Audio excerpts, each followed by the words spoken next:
మీకు ఇక్కడ చాలా మందికి రావణుడు ఏమైపోయాడు తర్వాతని అనుమానం. జైవిజీయులు శాపవశాత్తు మొదటేమో హిరణ్యాక్ష హిరణ్యకశిపుడిగా పుట్టారు. తర్వాత త్రేతాయుగంలో రావణ కుంభకర్ణులు, మళ్ళీ ద్వాపరయుగంలో శిశుపాలుడు దంతభక్తుడు అయ్యారు. కానీ హిరణ్యాక్షుడు హిరణ్యకశిపుడు చచ్చాక ఏమయ్యారు? ఈ రావణ కుంభకర్ణులుగా పుట్టడానికి మధ్యలో మరి గ్యాప్ లేదు. కృతయుగంలో ప్రారంభంలో పుట్టారు వాళ్ళు. మళ్ళీ త్రేతాయుగం వచ్చేదాకా ఈ రావణాసురుడు పుట్టేదాకా ఈ దౌర్భాగ్యులు ఏమయ్యారు? రావణ కుంభకర్ణులు చచ్చిపోయి మళ్ళీ శిశుపాల దంతభక్తులుగా పుట్టేలోపు మధ్యలో చాలా కాలం ఉంది కదా.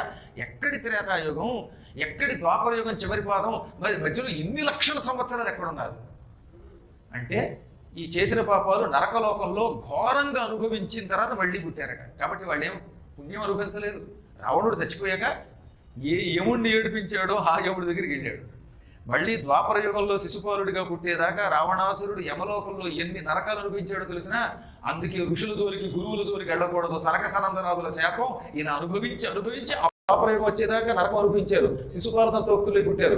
కృష్ణుడు చక్రంతో తలనరికాక చచ్చి అప్పుడు జన్మలో విముక్తి పొంది తిరిగి వైకుంఠానికి వెళ్ళారు. ఈలోపు వీళ్ళ పోస్టుల్లో వేరే వాడు గుర్తున్నారు. జయుడు విజయుడు ఉద్యోగం ఉండేది. మనకి బిళ్ళబంట్రోతు ఉద్యోగం ఎలా ఉంటుందో అలాగే వాడు కూడా బంట్రోతులుగా అక్కడ ఉంటారు. వాళ్ళ అదృష్టం కాబట్టి విష్ణువు దగ్గర కాపలా కాశారు. అద్భుతమైన ఉద్యోగం కదా మరి. ఆ ఉద్యోగంలో ఈ జైవిజీయులు లేని కాలంలో సునందుడు నందుడు అనేవాళ్ళు ఆ ఉద్యోగం చేశారు. మళ్ళీ వీళ్ళు వెళ్ళాక వీళ్ళు యథాప్రకారంగా అందులో పడ్డారు. వాళ్ళ అసలు పేర్లు ఎవరికి తెలియదు కానీ జయుడు విజయుడు అంటున్నాం. ఈ జయుడు విజయుడు పేరు పారసుడు సుపారసుడు అసలు పేరు. మీరు కూడా ఆ ఉద్యోగం పొందొచ్చు.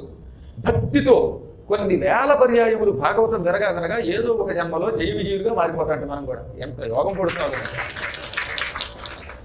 కాకపోతే వినేటప్పుడు ఇంకా గురుభక్తితో వింటే, గురువు మీద భక్తి లేకుండా కూడా వింటారు. వినేవాళ్ళందరికీ గురువు గారి మీద భక్తి ఉందని నమ్మకం అక్కడ ఉంది. కానీ వినేవాళ్ళలో కొందరు గురుభక్తితో వింటారు. ఏదో ఒక కల్పములో జై విజయులు అవుతారు, శాపమునకు గురిగారు.